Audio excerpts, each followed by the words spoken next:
Bonsoir Père Gifco. Bonsoir David. Merci d'avoir gentiment accepté de répondre à mes questions. Père Gifco Panev, vous êtes prêtre orthodoxe, recteur de la paroisse Notre-Dame Souveraine et Saint-Silouane à Chaville. Vous êtes directeur du fameux site orthodoxie.com que tous les orthodoxes français et francophones, je dirais, connaissent bien. Et vous êtes également producteur de l'émission de télévision Orthodoxie sur France 2, donc qui passe, alors pas tous les dimanches, mais quelques dimanches. Je ne sais pas si c'est une fois tous les 2, 3 dimanches. En principe, c'est une fois par mois, et puis quand il y a les grandes fêtes, donc parfois c'est 2 fois. D'accord. Vous êtes également le directeur du conseil d'administration de l'Institut de théologie orthodoxe Saint-Serge à Paris. Président, exactement, Président. Ah, de l'association ITO. ok, parce que je crois Institut que je suis allé Théologie. voir sur le site de l'Institut de théologie pour être sûr que je ne me trompe pas. Et Bon, c'est pas grave. vous êtes président, ça Président, marche. président, c'est plus conciliaire que directeur. Donc, voilà. Ok. Et enfin, vous êtes chevalier. Eh oui, paraît-il. Que vous avez été promu donc au grade de chevalier de l'Ordre national du mérite par décret du président de la République assez récemment, le 24 novembre dernier. Exact, oui. Est-ce que vous avez quelque chose à ajouter, Père Gifco, avant de passer aux questions? Écoutez, vous avez oublié que j'enseigne aussi à l'Institut C'est Saint-Serge. vrai, mais alors, on n'est pas Mais bon, président. Moi, on peut pas non plus. Voilà, c'est bon, ça suffit pour ce soir. vous enseignez Sinon, c'est très bien, très bien. vous enseignez quel J'enseigne la tradition canonique et histoire des églises locales. D'accord, ça marche. On passe aux questions? Oui, oui, s'il vous plaît. Allez. Première question, la vie a-t-elle un sens? Pour moi, oui. Pour moi, oui. Je pense que pour tout le monde, en fait, quand il n'a pas de sens, c'est parce qu'on a perdu le sens, on ne va pas le trouver, parce qu'on l'a cherché. Donc, tout le monde cherche du sens. Ça, c'est évident. Donc, et la vie a un sens. Quand j'étais jeune, comme beaucoup de jeunes, je commençais à chercher le sens de la vie. Et j'ai lu quelque part une sagesse de la sagesse de la philosophie hindoue qui disait qu'en fait, le sens de la vie, c'est chercher le sens de la vie. Déjà, ça en dit beaucoup. Euh, mais effectivement, quand on cherche, on ne trouve pas le sens, euh, ça va mal, ça fait très mal. Hein. Donc les gens peuvent même perdre le goût de la vie, les gens meurent. Comme vous le savez, David, sans doute, il y a un grand psychologue, psychiatre, Viktor Frankl, même qui a écrit un livre là-dessus, qui Autrichien, je s'appelle crois. Logot. Oui, oui, autrichien, qui est élève de Freud, qui s'appelle donc Viktor Frankl, et puis le livre s'appelle Logothérapie. C'est-à-dire que lui-même est un juif, il était enfermé camp de concentration, et puis il a remarqué que parmi tous les prisonniers, il avait des gens qui étaient costauds physiquement, mais qui mouraient vite. Il y avait des gens qui avaient plutôt donc santé faible, donc carrure pas trop importante, et qui pouvaient résister. Il s'est rendu compte qu'en fait, ceux qui mouraient vite, parce qu'ils ne voyaient plus le sens de ce malheur, ce grand mal, bien évidemment. Et donc, il disait que chaque homme doit aussi trouver un sens pour qu'il lui donne un carburant de la vie heureuse, pleinement, pleine d'activité et d'action, comme on dit. Et puis justement, c'est ça le sens, il parle de logos. Mais nous sommes chrétiens, David, n'est-ce pas? Et puis pour nous, le sens, le logos, c'est le Verbe de Dieu. Le Christ est appelé logos. Le logos, et puis c'est lui et notre sens, parce que c'est en lui, et avec lui, nous nous rassemblons en nous-mêmes et avec Dieu et aussi avec les autres. En fait, paraît-il que le verbe enfin, le mot logos, donc un sens étymologique, le verbe logos, c'est dire rassembler, mettre dans un pot. Oui, donc rassembler tous, c'est ce que nous cherchons et nous trouvons ce qui nous ressemble, le logos, le Dieu, le Christ, dans le don un sens, pas seulement de cette vie, qui est une vie assez courte, Hein, donc, dans l'Église orthodoxe, pendant les offices des funérailles, il dit que la vie, c'est comme un sommeil qui passe vite. Hein, donc, on cite aussi, n'est-ce pas, déjà, c'est une expérience humaine, hein, c'est pas propre donc, au christianisme. Mais chez nous, pour moi, le sens de la vie, derrière tout sens, on cherche ce sens qui est le logos, qui est le sens de l'éternité, parce qu'on peut trouver le sens en dehors de Dieu, n'est-ce pas? Mais tout ce qu'on trouve en dehors de Dieu, parce que seul Dieu est infini, voilà, on trouve quelque chose, ça nous remplit, et au bout de quelques temps, on ressent un nouveau un vide, parce que le vide, c'est l'absence de sens. Donc, et lorsque nous sentons, lorsque les gens sentent qu'il y a un vide, qu'ils n'ont pas trouvé leur sens, et mais c'est ce besoin de remplir ce vide, et ce vide, c'est un abysse infini. Il n'est que l'infini qui puisse se remplir, et c'est Dieu lui-même. Donc pour moi, pour répondre à votre question, le sens de la vie, c'est quand même trouver celui qui lui donne la vie éternelle, et pas n'importe quelle vie éternelle, une vie bienheureuse, et plein d'amour, plein de relations, la joie de la rencontre. Voyez, donc, c'est ça le sens de la vie pour moi. Merci. Vous avez presque fait une belle transition vers la deuxième question, puisque vous avez parlé de cet abîme éternel, de ce Dieu. Vous l'avez cité. On va en parler un peu plus dans la deuxième question. Un peu Oui, plus, je mais vous en pas trop prie. quand même, parce que D'accord, je pense que vous j'essaie faites, d'être plus court. je pense que vous faites partie de certaines théologies quelque peu apophatiques, donc il ne faut pas non plus trop en dire. Oui, oui. En même temps, vous savez, quand même, notre théologie est pratique, hein, parce que Oui. enfin, Alors, deuxième question. Dieu pour vous, c'est… Dieu pour moi, ben, c'est le bonheur éternel. Et euh, le bonheur éternel, c'est lorsque nous le rencontrons. Vous savez, dans la langue slave, euh, l'étymologie de bonheur et rencontre, ils ont la même racine. Lorsque je rencontre quelqu'un, nous avons tous ça expérimenté, il y a ce bonheur de retrouver quelqu'un qui est autre que nous. Et dans cette relation qui nous donne la possibilité de découvrir ce que je ne suis pas moi, et parce que je vois celui qui n'est pas moi, ainsi je peux voir qui je suis. Mhm. Voyez.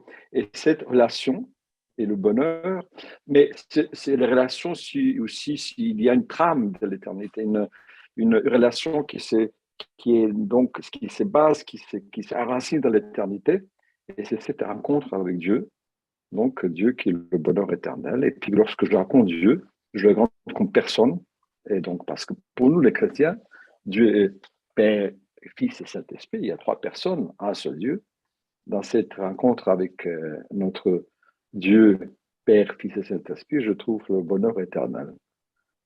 Voilà. Pas très surpris par votre réponse, hein, Père Gifco. C'est- Oui, Mais c'est très beau de dire que c'est le bonheur éternel, effectivement. Autant le Père, Fils et Saint-Esprit, je pouvais imaginer votre réponse, mais le bonheur éternel, c'est… ben, écoutez, vous savez, moi quand j'étais jeune, je me suis toujours posé la question pourquoi, au bout d'un certain temps, le bonheur de ces relations éternelles commence à disparaître. Et je me suis rendu compte parce que étant mortel, chez nous, il y a cette gravité de la mortalité de notre nature, n'est-ce pas, qui nous tire vers le bas et qui sépare, n'est-ce pas, rencontre des deux personnes, mais il y a cette gravité qui pèse et puis finalement, voilà, ça se casse.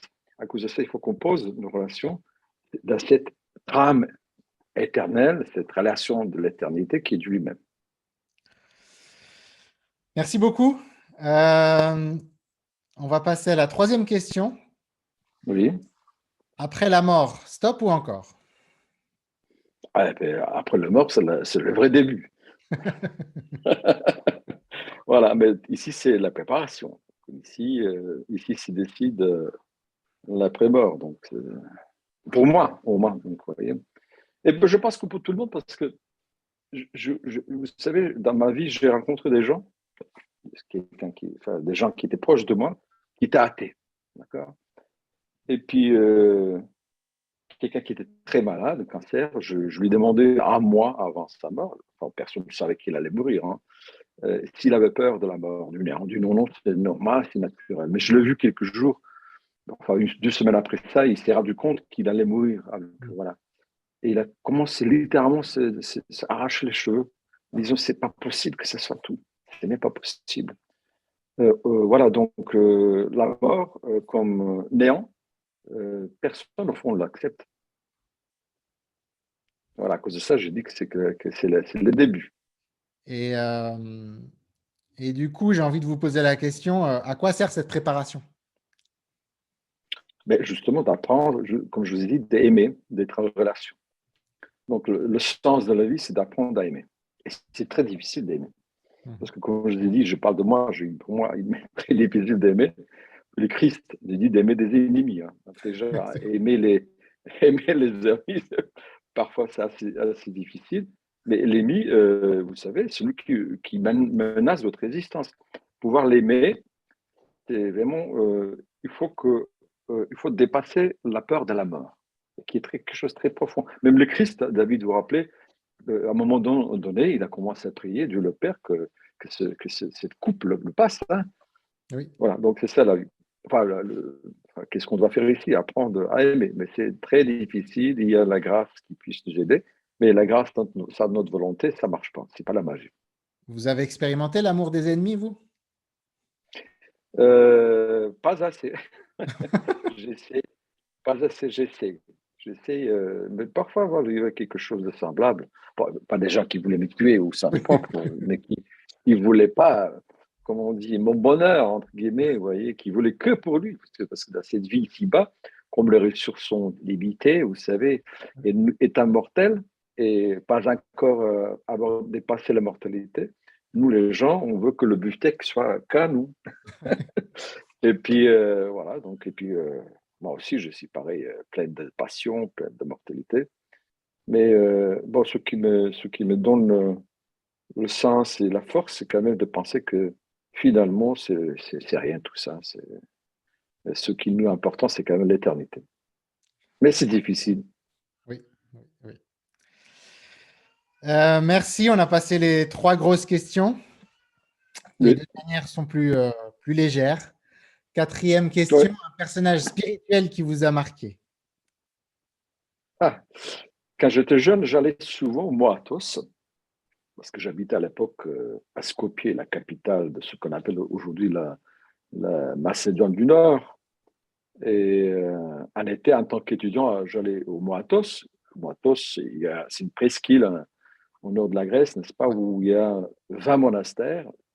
Et puis, j'ai rencontré un moine qui s'appelle Igoumène, c'est-à-dire abbé du monastère Philothéou, qui s'appelait Ephrem, et qui était l'un des fils spirituels de celui qui a à l'origine de renouveau monastique et il pratique efficace la prière de Jésus au Matos, qui s'appelle Joseph le Spéliote, donc Joseph l'efficace. Donc Ephrem était son fils spirituel, il y avait d'autres. Après la mort de ce grand spirituel qui vient d'être canonisé, hein, comme ça, Joseph l'efficace, les disciples ont fondé des monastères. Mhm. Et puis, euh, David, j'ai jamais vu un être humain aussi intègre même physiquement, lorsqu'il parlait, lorsqu'il se déplaçait. Déjà, il avait une voix, ni d'homme, ni de femme, ni d'enfant. C'est quelque chose, même la voix était transfigurée. Je ne peux pas vous expliquer. Deuxièmement, les mouvements, vous voyez, tout quand on parle, quand on se déplace, c'est un peu saccadé parce que nous sommes dans une sorte d'angoisse, on n'est pas en paix avec nous-mêmes à cause de nos péchés, avec de conflits qu'on n'a pas encore résolus parce que nous ne sommes pas. Mais lui, quand il marchait, quand il allait, c'était une sorte, comme on dit en bon français, slow motion, sans l'être slow motion, vous voyez. Oui, Il était oui, harmonieux. Oui, mais c'était pas ralenti, en même temps, c'était très intègre. Voilà, donc, et là, j'étais vraiment, il faisait du tai vraiment chi en marqué. marchant, quoi. Ah ben écoutez, si c'est si c'est ça, je ne sais pas, je ne connais pas Téchi, mais j'étais très impressionné par sa façon de parler. Et j'ai eu une discussion avec lui, vraiment ça m'a profondément marqué. Franchement, il est mort il y a quelques années parce que après avoir quitté Moatos, il est allé aux États-Unis. Dans le désert d'Arizona, il a fondé un monastère où il est mort il y a D'accord. un certain temps, voilà, récemment. Il a écrit quelque chose ou il a rien laissé? Non, non, enfin, il y a ses pensées qui sont écrites. Je pense que ça existe aussi en français, on peut le trouver. Voilà, mais c'est quelqu'un d'exceptionnel. Voilà. Parfait, merci beaucoup. Dernière question. Oui. Le livre et ou le film que vous recommanderiez à un ami en perte de sens? Écoutez, Père de Sens, un livre. Je peux donner 2 livres. Même trois, si vous voulez. Voilà. Le premier livre que je vraiment c'est à lire, c'est l'Évangile de Saint apôtre Jean.